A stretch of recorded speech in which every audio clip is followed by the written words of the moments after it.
Ингээд чиний ингээд дотоод хүнтэй чи ярьж байгаа юмсанаас тахгүй дотор байгаа хүнтэй чи ингээд чи зүгээрээ ингээд те аргагүй штэ ингээд чамааг ойлгож юм ингээд өгнүүд хэлээл ингээд ярихгүй юу.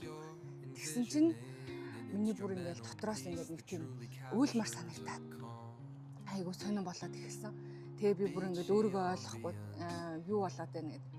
Тэгээд ингээд тэр нэг хэдхэн минутын бясалгал гэх юм уу энэ хэвэн гэдэг нь өөрийгөө дотроосоо олох гэдэг нэг хаалгаа нээх гэдэг юм уу тийм юм болсон чинь би бүр ингээд ойлмар санагдаа. Тэгээд багш ингээд за одоо ингээд энэний дараа та нарт асуулт байна уу одоо юу байна гэж ярьсан чинь би шууд багшд ингээд уг нь асуух гад яагаад ийм мэдрэмж төрчвөө те гэдэг юм асуух гад гэсэн чинь бүр ингээ хоолоо зангираад бүр уйлаад тэгсэн чинь багш тэгээ нэг grief буюу одоо уй гашуудал гэдэг нэг юмны талаар ярьж байна. Ингээд бид нарт амьдрал ингээд тохиолдсон янз бүрийн юмнаас бид нар ингээд уй гашуудал юм гэдэг юм мэдрэх ёстой байдаг гинэ. Заавал тэр нэг сэтгэл санаагаараа гэмтэлтэй ч юм уу тийм хүндээ биш.